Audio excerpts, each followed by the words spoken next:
తీసుకొచ్చినప్పుడు క్లారిటీగా ఉండాలి, నువ్వు క్లారిటీగా మాట్లాడాలి. నువ్వు వాళ్ళ ఆయన మంచోడు అంట, ఆయనకి అసలు తాగుడు అలవాటే లేదంట, కానీ తాగుడు అలవాటు చేస్తుందంట. అవును మరి ఈయన చిన్న బొప్పి తీసుకొచ్చి నోట్లో పెట్టి పోస్తుంది బీరు లేకపోతే మందు.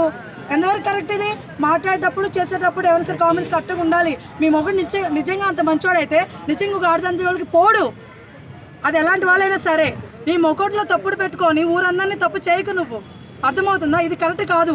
నువ్వే కరెక్ట్గా లే. ఫస్ట్ నిజం చెప్తున్నా, ఇది నువ్వు నిజంగా కరెక్ట్గా ఉంటే ఇంతదాకా వచ్చినది కాదు కదా. అవునా కదా చెప్పండి? వాళ్ళ మొగుడు తాగుతున్నాడంటే మొహం పగలు కొట్టి అప్పుడే కేసు పెట్టాల్సింది. లేకపోతే దాంతో ఏమైనా అఫైర్ ఉందని చెప్పి కొంచెం చిన్న అనుమానం వచ్చినా సరే ఇలా నువ్వు బయట పెట్టాలనుకున్నప్పుడు ముందుగానే పగలు కొట్టేస్తుంది మొహం. అవునా కదా? ఇప్పుడు దాకా తీసుకొచ్చి మా ఆయన మంచోడు కానీ ఆమె మ్యానిపులేట్ చేస్తున్నాడు, ఎంతవరకు కరెక్ట్ ఇది? ఎంత మ్యానిపులేట్ చేస్తారు చెప్పండి?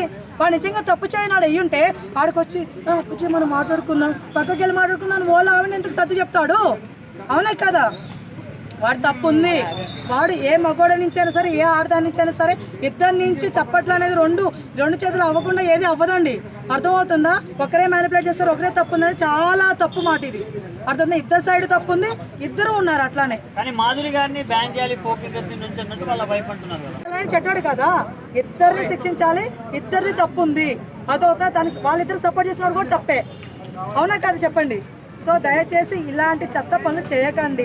అర్థమవుతా? మీ ఇంట్లో పిల్లలు ఉన్నప్పుడు వేరే అఫైర్లు పెట్టుకోకండి. అది అబ్బాయి అయినా సరే, అమ్మాయి అయినా సరే.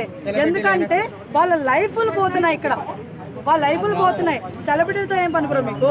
బయట కూడా జరుగుతున్నారు. మీరు ఎంతసేపు కాంట్రవర్సీ కోసం చూస్తారు అవతల ఏదం చేయడానికి. ఓకేనా? ఇది కరెక్ట్ కాదు. అందరూ దయచేసి ప్లీజ్ పిల్లలు ఇంట్లో వైఫ్లు కానీ హస్బెండ్ కానీ ఉన్నోళ్ళు ఇలాంటి అఫైర్లు పెట్టుకోకండి, జాగ్రత్తగా ఉండండి.